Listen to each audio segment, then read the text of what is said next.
Exclusive video, shots fired and a woman threatened at gunpoint in Ipswich. We're live from the scene of an industrial inferno at Yatala.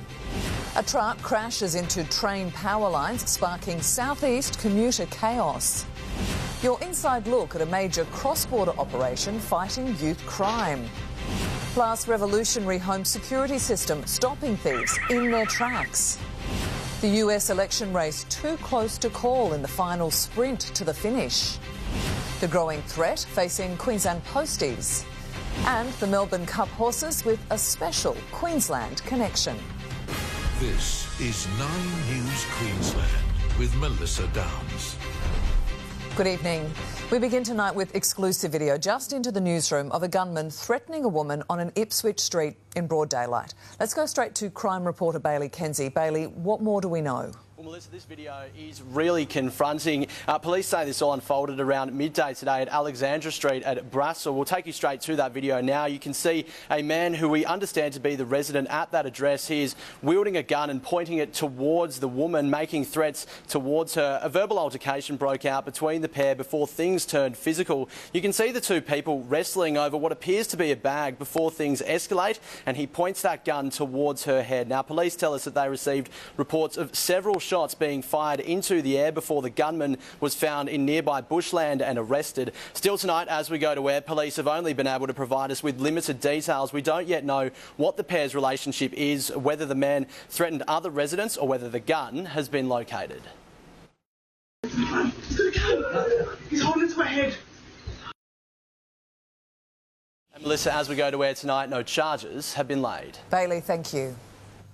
We'll go straight to Jessica Warboys with more breaking news now. Jess, fire crews have been battling a massive blaze in Yatala. An absolutely ferocious one, Melissa. Thick plumes of smoke billowing into the sky. At least 6 semi-trailers and a B double destroyed in the chaos. Now, the fire started at about 3 o'clock this afternoon. Crews doing all they could to stop the flames spreading from truck to truck. But water supply in the area has been an issue. Residents and businesses were evacuated for safety and nearby streets shut down. But the flames are slowly starting to be put out and crews are slowly starting to leave the scene. Melissa, the next challenge will be determining just what started this incredible inferno. Jess, thanks for the update. Thousands of commuters across Brisbane have been left stranded with rail networks shut down following a shocking crash. Video capturing the moment a truck and trailer smashed into a set of power lines at Castledine on Brisbane's north side. And only our cameras were there as a tense rescue mission played out to free the driver. Beams Road at Castledine. In a flash, explosions ring out. It's just before 5:30 this morning. Towing a light from a nearby construction site, this truck driver seemingly misjudges the height of his load. Nearby commuters can do little but watch on in shock as sparks fly. The wreckage strewn across the tracks, shutting down the rail line. And the impact is swift. Thousands of early morning commuters left stranded. Petrie Station among the worst impacted. Those travelling to Brisbane forced to swap the train for a bus, but that wasn't smooth sailing either. I had to wait an hour and a half, had to change trains and also get driven to a suburb that I'd never even heard of. Some choosing to avoid the drama altogether. I have to work from home today because it's going to take too long getting to the Valley on the bus. Meantime, back at the source of the delays, a delicate rescue effort is underway. The driver of the truck stuck inside, surrounded by live power lines. Energex crews working over 5 hours, isolating the lines, allowing the truckie to walk free just after 10. With the driver safely free, authorities' attention now turns to removing his truck and his trailer, something that could take several hours, with morning commuters left to pack their patience. With a few bumps and a close call, the trailer eventually freed too. The train network shut between Petrie and Northgate stations, eventually reopening just after 4. The backlog, though, meaning some delays will stem into the evening. If you've got alternative transport, take it, but if you can't, there will be rail replacement buses and the network will be running. It just won't be as smooth as it normally is. Bailey Kenzie, 9 News. An Olympic silver medalist and his brother have learned their fate. Today, re-sentenced for their involvement in a failed plot to smuggle up to $200 million of cocaine into Australia 6 years ago. It comes after the duo successfully appealed their convictions, then pleaded guilty when the matter returned to court. Nathan Bagley went from a silver medal around his neck to steel handcuffs around his wrists. But after serving more than 5 years in prison, the former Olympic kayaker is now eligible for parole over a botched $200 million cocaine import. The 48-year-old today sentenced to 13 years in jail, while his younger brother Drew received 15 years. The pair celebrating with a hug in the dock, but outside court their parents remained tight-lipped. Anything you'd like to say at all? No comment, thanks. It was in July 2018 when Drew Bagley and another man set off from Brunswick Heads in Nathan's 7-metre inflatable boat. The pair heading 360 kilometres off the coast for a rendezvous with an international cargo ship. 650 kilograms of cocaine, more than 500 of it pure, was tossed to the smaller boat. But out in deep water, they soon got into deep trouble. A Navy vessel tracking their boat tried to intercept them, but instead it sped off, with Bagley filmed dumping the drugs overboard. The pair eventually arrested 65 nautical miles east of Byron Bay by Queensland Police and Border Force. People considering involving themselves in this sort of activity should be aware that the Australian Border Force has significant resources. The brothers were originally sentenced to more than 24 years each, but successfully appealed that conviction. They were due to return to court here for a trial, but after negotiations with the Crown, they pleaded guilty due to changes in their criminal liability. The court ruling that there was no evidence to prove the brothers initially knew the drug was cocaine and how much was being imported. 42-year-old Drew Bagley is also eligible for parole due to time already served. Cam Inglis, 9 News. 12 men have pleaded not guilty to the murder of a 19-year-old in a North Brisbane park. Live to Anna Rawlings at Brisbane Supreme Court. Anna, this is a mammoth trial. There are a dozen defendants in this matter, Melissa, so the logistics of that took up much of day one of their trial. The 12 accused men have all pleaded not guilty this morning to charges including the murder of 19-year-old Garry McConnell, who the court heard was killed in a brawl at a Zilmere Sports Park around 4 years ago. Now, because of the number of defendants on trial, there was a massive jury pool. There were 300 potential jurors.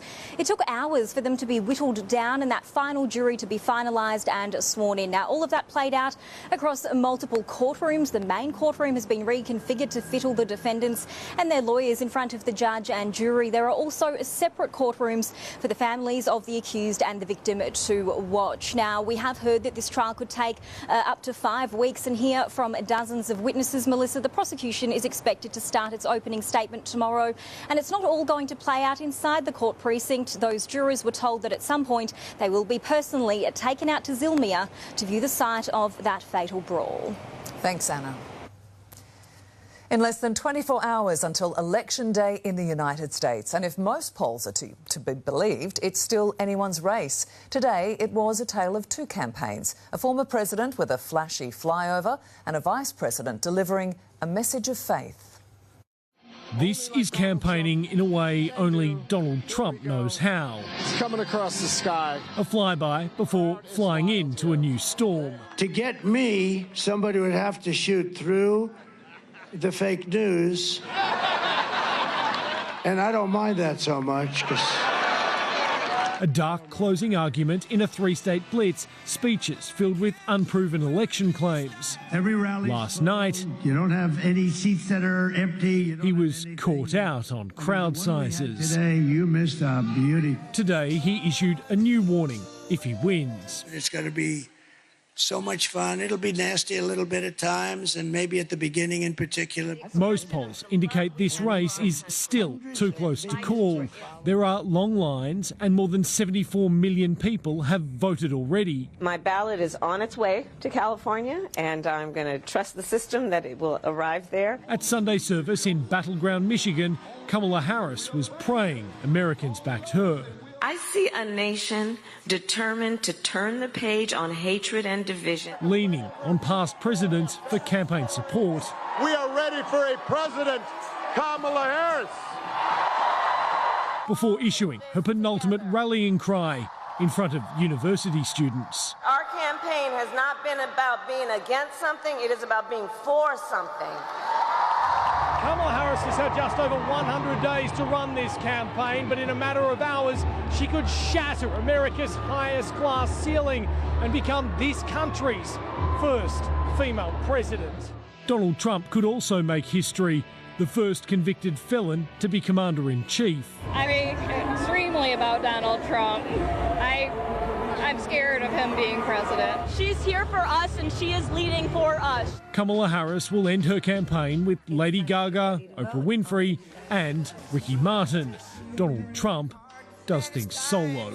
Election day is close, many still wondering what comes next. In East Lansing, Michigan, Jonathan Kersley, 9 News. And the impending election process will have implications for democracies around the world. Here's Nine's political editor, Charles Croucher, in the US. Almost as remarkable as the record number of Americans that are pre-polling is how peaceful, how normal most of the voting has been so far. The FBI is tonight warning of fake videos being circulated on social media, created by foreign actors aimed to further fracture an already divided United States. There are isolated incidents of ballot drop boxes being set alight, and here in the capital, some businesses and monuments are being boarded up. Embassies have contingencies. But in this year of elections, with democracy still in the minority, America has an opportunity. A thumping turnout and a peaceful count will go a long way to rebuking the autocrats and calming the nerves of democracies worldwide. And 9 News will have special coverage of the US presidential election live from Washington, D.C., beginning at 9 a.m. this Wednesday. Labor and the LNP are getting used to their new roles after the state election. The new government holding its first cabinet meeting, while Stephen Miles fronted the cameras for the first time since last weekend. The first LNP cabinet to ever sit in the Tower of Power at 1 William Street. The work that happens in here is important. It's important work. While back at Parliament, Stephen Miles holding his first press conference as incoming opposition leader. That's my job now, is to hold this new government to account. The new government fresh from having killed off Labor's Pioneer Burdekin pumped hydro scheme near Mackay. A detailed analytical report and Treasury figures showing the old government's project could have cost as much as $36.8 billion, with Queenslanders not told any figures before the election. I was able to get this figure within 48 hours. The report also finding the former government's proposal was economically unviable, but it says two options for smaller, cheaper versions of the same project are deemed viable and should be considered. The Treasurer says none will go ahead. The modelling there has not gone through the full Treasury modelling that I would like to see. The cost will be significantly greater than what is reported there. But why scrap it before you've done the modelling? The people have gone through enough. The project is a substantial burden on the balance sheet. Clearly, they have arrived in government and asked Treasury to provide them a large number to justify cancelling this project. The LNP will instead pursue other smaller pumped hydro projects at a cost that's yet to be worked out. I'm going to talk to Queensland Hydro first, and I'll bring back more detail when I've got that ready. While the new government settles into new offices, the remaining Labor MPs will meet here at Parliament tomorrow to work out who fills their shadow cabinet. 9 News can reveal Shannon Fentiman is expected to become Shadow Treasurer, leaving Cameron Dick to concentrate on a deputy leader battle against Jared Blay. Well, there'll be significant changes in the cabinet lineup and in the portfolios. Tim Arvia, 9 News. Explosive revelations today that Parliament has been raided by the corruption watchdog as part of an integrity probe. It came as Anthony Albanese and Peter Dutton clashed over the Prime Minister's $16 billion bid to slash student debt. Reaching for a handout. There you go. The Prime Minister zeroes in on his young political targets. Students lumbered with big university and TAFE debts. They'll be slashed by 20% under a $16 billion plunge on the next election. Has anyone else worked out how much they'll save? It's about $12,000. Anthony Albanese revealing the policy at a high-octane weekend rally. Incredibly irresponsible that essentially transfers student debt to other taxpayers. A theme that continued in question time, suggesting the coalition will oppose slashing HECS debt. When will the reckless spending stop? There's not a single cost of living measure that those opposite are prepared to support. The HECS policy was timed to give the PM clear air after the Qantas flight upgrade saga. But today it was Parliament itself at the centre of a controversy of a different kind. The National Anti-Corruption Commission attended Parliament House on the 3rd of October. 6 days after the corruption watchdog raided Parliament, Department boss Rob Stefanik took leave on full pay while an investigation took place. He had a relationship with his deputy Kate Saunders, who took a taxpayer-funded incentive to retire payment worth $315,000. In May, when asked if the relationship was while he was Miss Saunders' boss... I'll give you a simple answer, Senator, and that is no. Today, when Mr Stefanik didn't appear... What does DPS have to hide that you want to keep under suppression? I have nothing to add. Andrew Probyn, 9 News.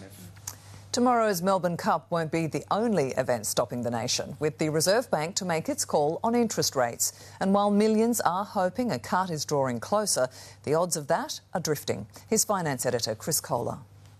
The race may stop the nation, but the life savings of millions of Australians are really riding on the RBA. If you were placing bets, tomorrow's meeting looks like this. A no-change decision is basically the unbackable favourite. The cash rate is almost universally expected to stay on hold at 4.35%, where it's now been for a year. A rate cut and a rate hike, both pretty much scratched. Most economists say there won't be a rate reduction until the February meeting, but several now wouldn't even be putting money on that because unemployment is still low and core inflation is still high. They say stressed borrowers could be waiting without a cut all next year. In fact, the risk is, in my view, that if we're going to see rates move in the next 6 months, that move will be a tightening, that is a hike, not a cut. Another hike would crush households, and while it's speculation, those concerns will weigh on next year's election. So while the RBA is unlikely to move interest rates tomorrow, what Michelle Bullock says and forecasts will be absolutely crucial. Spain's King and Queen have been confronted with abuse during their tour of a flood-ravaged town to offer support. Footage shows King Felipe surrounded by bodyguards trying to move through the streets of Paiporta as mud and rocks are hurled at him. The town was one of the worst impacted by last week's flooding, with at least 60 people reportedly killed. In the days after the disaster, the government has been accused of being too slow to provide aid. Police crackdown. Next, 9 News is on the front line with the new task force fighting youth crime. Gold Coast vandals blowing up public toilets and filming it. And at the end of sport, on board the new mission, uncovering the secrets of our Humpback highway.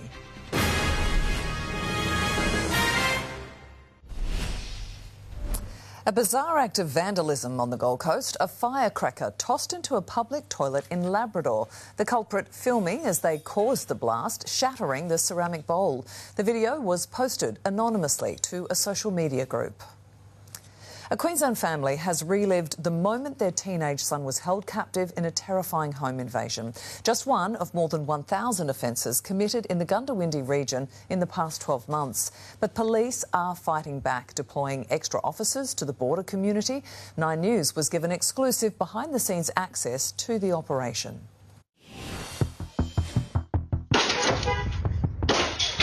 A couple of carloads of people pulled up at the front of the house and kicked the front door in, and then 6 of them entered with machetes and basically threatened our son. We've got persons of interest on both sides of the border in Queensland and in New South Wales. Gundawindi. It's a town described as a happy place by locals, but recently it's become a paradise for young criminals. More than 1,000 offences recorded in the border community in the past year alone. The biggest concern for the community here is people committing violent home invasion type offences, unlawful use of motor vehicles, so they're breaking into houses, motel rooms and stealing vehicles. It's very confronting, and I totally understand how the community feel about that. But now Task Force Guardian has stepped in with a 3-day cross-border crackdown. I will say to these offenders, if you target these locations, we will identify you, we will use our intelligence skills, and we work with our counterparts in Queensland to arrest you. 9 News invited inside the operation with officers from Queensland. The house is the second house in. Teaming up with the New South Wales Police Force. So there's been a few people out here the last couple of days and today that we wanted to speak to. The results of cross-border policing clear even before the joint operation began. Get on the ground! Real-time data sharing between the two states helping corner this criminal. We were able to set up our stingers on the border and deploying our dog squad, we were able to track an offender as he ran through residential addresses and bring that person into custody. The 3-day effort seeing 24 police from the two states swoop into Gundawindi and surrounding communities. Search warrants during the day and at night for some of the community's most dangerous criminals. The result, 10 people arrested on more than 40 offences. This isn't the first time specialist resources have been deployed to Gundawindi, and it won't be the last. Police's message to offenders is that they are watching and they have the numbers to track them down. With the intelligence we have now, with the forensics we have now, they won't escape us. Senior officers telling 9 News cross-border policing has its challenges, but a so-called border bubble could help streamline processes for those on the front line. If we can have a bubble-type scenario within a designated geographical area to enable the police to be able to do their job, that would make sense. We need to deshackle the police, get rid of the red tape and make it easier for police who work in cross-border communities to do their job working in one community. Is that something personally you'd be supportive of? I'd be very supportive of that. All in an effort to help locals feel safer in the town they call home. We love Gundawindi, been here a long time and very pleased to be able to raise our families here. It's a really challenging one and it's going to take a generational change. Bailey Kenzie, 9 News. Breaking news just in from the US, music titan Quincy Jones has died.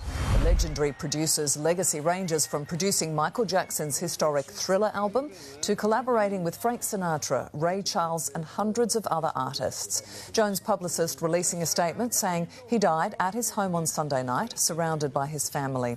He was 91 years old. Lights, camera, action. Tonight, the revolutionary new home security system stopping thieves in their tracks. 1 foot on your property and the whole neighbourhood is alerted. That 9 News crime prevention special is coming up. Dangerous and out of control. Teens in a stolen Porsche clock speeds of 240 kilometres an hour in a wild city chase. The southeast suburbs where Posties are under attack by vicious dogs. Queensland's massive new wind farm changing how we get our electricity. And we head to the US county famous for picking presidents to find out who will come out on top.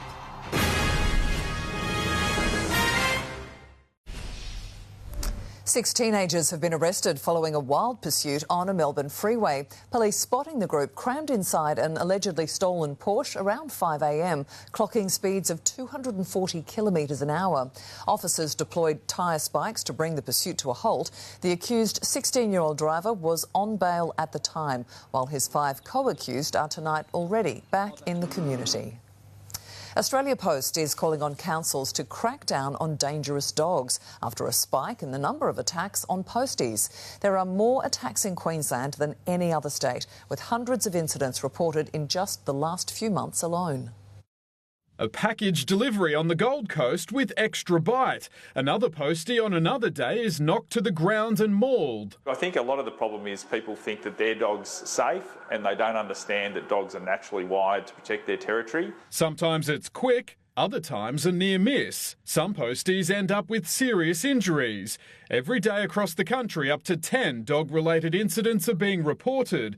In the last 6 months, there's been close to 1,300. It's important for owners to know that we are trying to do our job for them and deliver parcels, but we'd like to do it as safely as possible. Queensland has seen the most incidents in the country by a long shot, about 500 in the last 6 months, compared to New South Wales and Western Australia. Queensland has 40% of all of our dog-related incidents. The suburbs here where most posties have been attacked are Darra in Brisbane's southwest, Stafford in the north and Toowoomba. If it's not safe for us to enter your property, please put lots of signage so we know.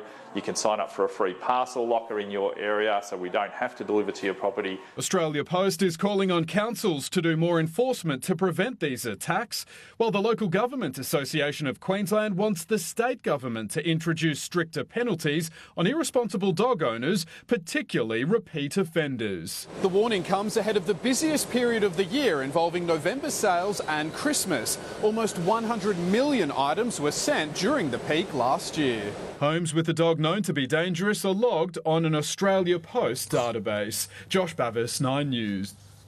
If the road to the White House runs through the battleground of Pennsylvania, then a major stop is right in Northampton County. Voters there have a remarkable track record of picking presidents, voting with the winning candidate all but 3 times in the past 100 years. In Northeast America, the leaves are turning, and here it's president-picking season. Trump, come on. Harris. Trump all the way. Don't like his delivery sometimes. Sometimes he has to zip it, but I think he's the right guy for what we need. Whoever wins Pennsylvania will win the election. Which way is it going to go? Harris. If it's not Harris, oh my gosh, we're going to have 4 years of disaster, chaos, and just absolute garbage. Northampton County has a long-running reputation. Since 1920, voters here have correctly chosen the president in all but 3 elections. It's going to be a tough one. It's a battle for both. Pennsylvania is pivotal in the race to the White House. A prized swing state, it sealed Joe Biden's victory in 2020 and went red with Trump the election before that. In 48 hours' time, for both candidates, it's the quickest path to victory. The streets here in Easton paint a really good picture of just how divided this county is. A Harris sign on one home, a Trump flag at the next. The question is, which way will this political bellwether swing? The result will be watched closely, but it's unlikely to come on election night. That's because in this state, the processing and counting of pre-polling votes doesn't begin until 7 a.m. on election day. In Northampton County, Pennsylvania, Lauren Tomasi, 9 News. Stage fright. Coldplay's frontman falls through a trapdoor mid-show. First look at the massive new local wind farm powering Queensland homes. Plus the new home security system alerting your entire neighbourhood of would-be thieves.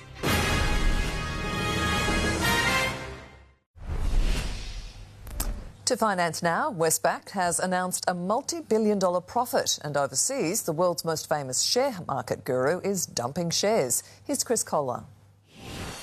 Australia's 3rd biggest lender today confirmed what we already know. Banks are making a lot of money. Westpac unveiled full-year cash profit of $7 billion, which is huge, but it's also down 3% on last year.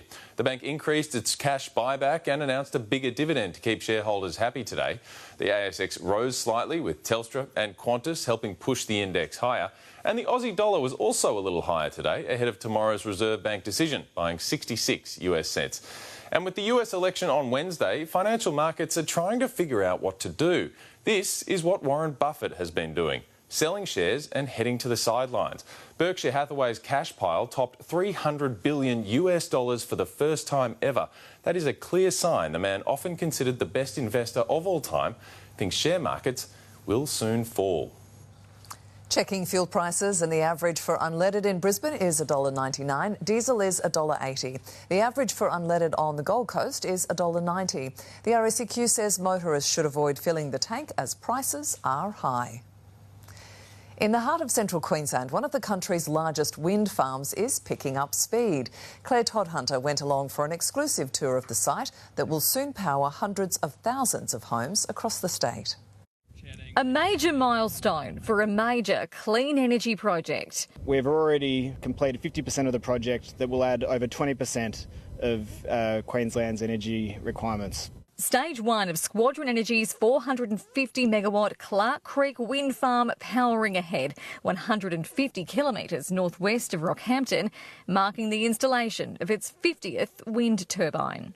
We've created more than 350 new jobs and invested more than $110 million into the regional economy. Built across 3 cattle farming properties, the landowners compensated, each turbine taking around 25 hours to build from 13 components shipped in from overseas, the largest 76-metre long fiberglass blades. Some turbines already generating power under early testing. As you can see and look around, we've got high altitude, good wind resource. Each turbine stands up to 207 metres tall, as high as a 69-storey building. Once all 100 are completed, they'll generate enough energy to power around 330,000 Queensland homes. These projects and these wind farms are all designed around a 30-year life. Through clever engineering and management, that life could be extended. Stage 1 is on track to be completed by mid-next year, expected to avoid more than 738,000 tonnes of carbon emissions each year.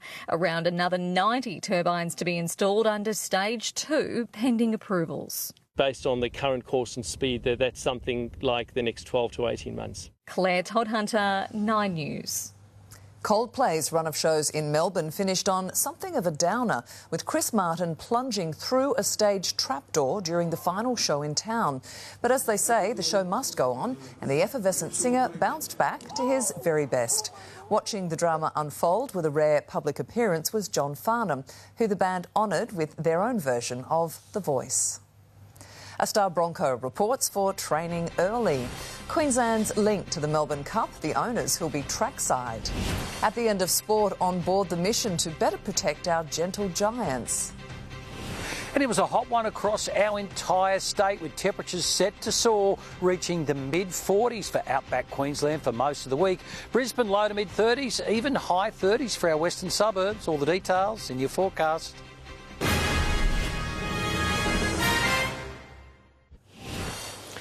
Good evening. Feelings have been reciprocated between Ben Hunt and the Broncos, with Michael Maguire sharing his desire to bring the former Dragon home to Red Hill. The new coach finally on field, leading his squad into day 1 of pre-season training with a surprising early arrival. Powerful names already returning to Red Hill. On his own accord, Payne Haas reporting for duty 2 weeks earlier than expected. It's nice to see a senior player here early. He was in walking water bottles around and being with the players. Michael Maguire overseeing his first training session as Brisbane's head coach, but sights are already cast further on making Ben Hunt a Bronco again. He's got a lot of experience and he's been at the club before, so someone like Ben's calibre coming to the team would definitely be great. Maguire happy to hear Hunt romanticising about a Red Hill reunion from Kangaroos camp. What it does say, it says a fair bit about the place. Shows how special the Broncos is. So look, that's a work in progress, but I'll talk to the right people once he finishes up with the Aussies. But Madge still has plenty of discussions to have, sorting out the host of hookers currently on his roster, as well as dealing with Ezra Mam's uncertain future. And is he doing all right? I've stayed in contact, and he's working away at himself. He's going through a bit at the moment, and he needs to sort himself out and work his way through that. Selwyn Cobbo sweltering through today's session. Brisbane's new coach keen to keep working with the outside back, who is now able to negotiate with rival clubs. You can see the talent that he's had here at the Broncos, and when he's played for Queensland, he's destructive. For myself personally, I feel that I could grow him not only just as a player, but as a person as well. Were you happy with how he came back? Look, there's always room for improvement. You saw the session there today. Everyone will go through it at some stage, the ups and downs of what a pre-season's about, but it's nice to see him applying himself, and he was in real good spirits this morning when I spoke to him. As is veteran prop Martin Tapau, today signing a 1-year extension to remain at Red Hill. Matthew Simbicus, 9 News. They're mates of the Cowboys, so Ruben Cotter is wary of what Jason Taumalolo will bring for Tonga in the Pacific Championship final against the Kangaroos. He's tough to handle. He's a big boy, and try and get into him in the tackle and throw my elbows in him and get into him. Meanwhile, Zach Lomax has let fly over the criticism of Ben Hunt, saying he understands why his Kangaroos teammate was so keen to get out of the Dragons to pursue opportunities in Queensland. If anyone's going to go at Benny Hunt and his character, he's so far off. For him, he just wants to go and win, and he obviously doesn't feel at the moment that he's going to be able to do that at the Dragons. I back his decision. Obviously, I've done the exact same thing, so we're obviously both on the same page. Lomax joins the Eels next season. Australia's one-day cricket team is recovering from an early hiccup in its pursuit of 204 runs to win the series opener against Pakistan at the MCG. Both openers gone in the first 4 overs. Earlier, Mitchell Starc took 3 wickets. Queenslander Marnus Labuschagne showed off his leg spin before tail-ender Naseem Shah cleared the rope 4 times with a quick-fire 40 runs. Meanwhile, history in India, New Zealand doing what no team has done there ever, clean sweeping a Test series 3-0. A broken India about to head here for a 5-Test series starting later this month. The Bulls had some luck on their side but couldn't force a result in the Shield match against New South Wales in Sydney. Queensland head home with a draw to host Tasmania on Friday week. Max Verstappen has produced a wet weather drive for the ages to steal victory at the Brazilian Grand Prix, extending his championship lead. The Red Bull star started in 17th but patiently surged through the field, making the most of the 2 safety cars. The pair of Alpines rounding out the podium. Australian Oscar Piastri finished 8th. Jack Miller admits he's lucky to be alive after being left motionless in a frightening crash at the Malaysian Moto Grand Prix. The Queenslander's head making contact with another bike's wheel on the opening lap before having his legs run over. He was taken to the medical centre in an ambulance but was able to leave unassisted. Tottenham has picked off another heavyweight rival in the Premier League, thrashing Aston Villa 4-1. Trailing 1-0 at the break, Ange Postecoglou's half-time speech clearly hit the right notes. Spurs piling on 4 unanswered goals.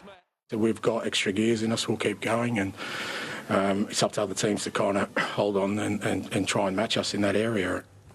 Chelsea is just holding on to its place in the top 4 after a 1-1 draw with Manchester United. Now, if you think you're excited about your office sweep or Melbourne Cup lunch, imagine owning one of the horses. 3 Cup starters have Queensland connections, so instead of watching Nine's exclusive coverage tomorrow, they'll be trackside at Flemington. He's watched his stable win the Golden Eagle, a couple of Doncasters and Queensland derbies. Now prominent Brisbane horse owner Neville Morgan has a shot at his first Melbourne Cup. It's one of the great iconic race days in Australia, at a fantastic course. And as I say, it's a race that swaps the nation, and just so happy to be a part of it. Nev part owns Covalika with fellow Queenslander David Devine. They outlaid $110,000. He's returned more than $3 million so far. We buy about 5 horses every year, and the year we bought this one, he was probably the cheapest of the whole draft. Nev played a part in helping good mate Brian Flannery get a cup runner. His introduction to trainer Chris Waller helped the Queensland Coal Baron purchase Manzoice, who won the 2022 Victoria Derby. He races the Group 1 winner with wife Peggy and sons Tyson and Quinton. I'll go down tomorrow morning, just to make sure I can collect the cup, probably take a suitcase with me to bring the money back, and we'll be all ready to go, And Gold Coasters Steve and Marie Anderson are off to Flemington's mounting yard after joining the Sea King syndicate only 7 weeks ago. He stormed into contention, winning the Bendigo Cup. Now the retired investors who concede they spend too much money on horses might have hit bullseye. We've thrown a lot of darts at it so far, and this one's landed. It's very exciting. I never thought we'd be there with a runner, let alone a runner that's probably in the top 3 to 4 horses. Nine's Melbourne Cup coverage starts tomorrow at 9 o'clock. Can't wait for it, Melissa. It's always an exciting day. Thanks, Jono. An extended humpback whale migration season has come to an end. Scientists deployed tags on 10 whales this season and even managed to take samples of humpback whale waste, a rare occurrence in our region. And it's very important because we can compare it with samples that we have from Antarctica, but also other regions from South Africa, and that will give us a good understanding about how important is that whale poo for the ocean.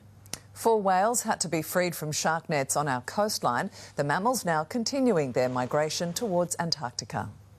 In just 3 minutes, the revolutionary new home security system stopping thieves in their tracks. 1 foot on your property and the whole neighbourhood is alerted. Our special report is moments away. First though, Garry's back with a quick check on the weather. Gaz, it was a hot day in the city.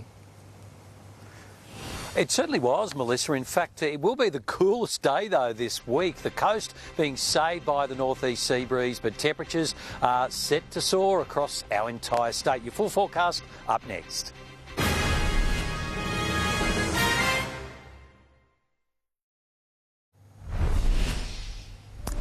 Families are using AI-powered surveillance cameras to scare off would-be home invaders. The technology is not cheap, but desperate homeowners say they don't have a choice.